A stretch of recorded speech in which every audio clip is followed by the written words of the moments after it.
Yeah, Tom is pretty amazing for those in the business who know him here on the East Coast. He's pretty awesome.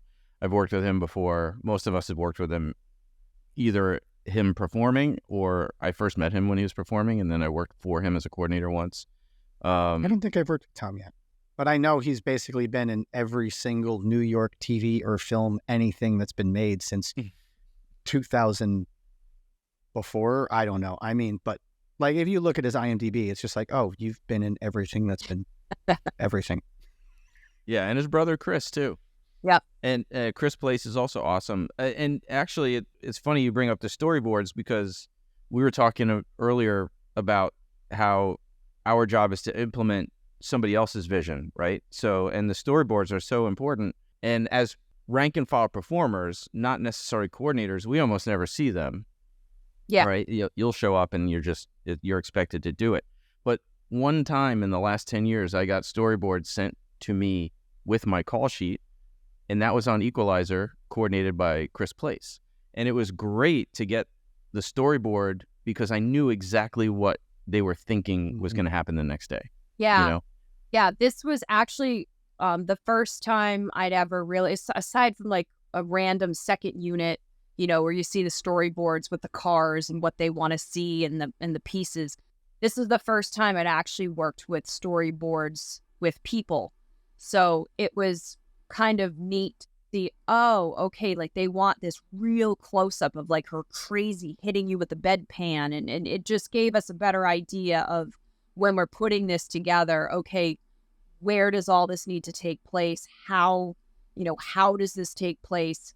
How does this person get from here to here? Tell the story, and then on the day, like I said, a lot of it got cut or trimmed down, but it was still like what we shot that day was still insane amount of things. And then, I mean, obviously, because what you had was great. Yeah. I mean, we watched it twice. We just watched it before. We just watched the fight again right before you got on, and we were just like cracking up. And we watched the previous. So it was great to see the difference in the two. Yeah. You got to kind of see the evolution of what it was originally supposed to be, and then what it ended up being. Talk a little bit, if you can, about the camera operator. The camera operator is always the person that the viewer never sees, but they're always in there with you guys. And so tell us a little bit about how camera, maybe what they contributed to this fight. So the biggest thing obviously was working out, because the only thing that was pretty tough for us going into this day was the fact that we didn't really have any rehearsal time with the actors. So we knew in our heads what we wanted to do. Tom had this vision of, okay, this is what we shot in the previs. This is what everyone's excited about.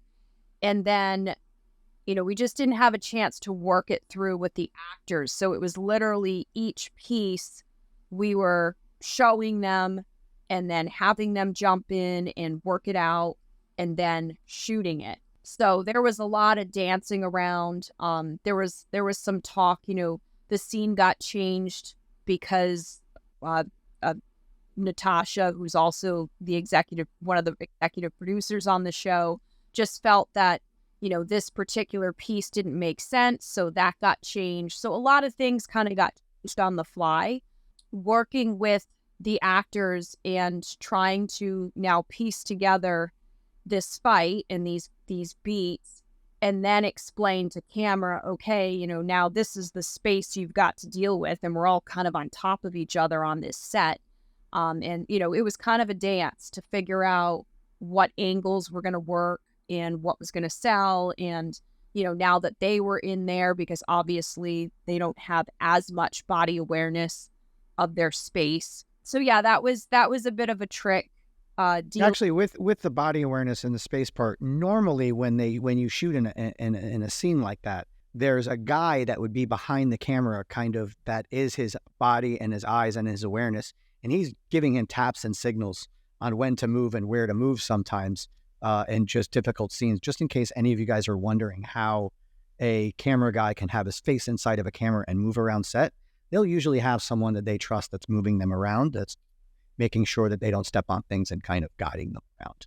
For sure. And then and like you mentioned, Becca, there was no rehearsals really, right? And I think that surprises a lot of people when they hear, especially in television, that it's go right to it. There's not a lot of rehearsal time, unlike film where you might have weeks and weeks and weeks of prep, Months. right? Yeah. In TV, it's like, okay, we're going. Yeah. You better do it right now and get it right. Ready or not, here we go.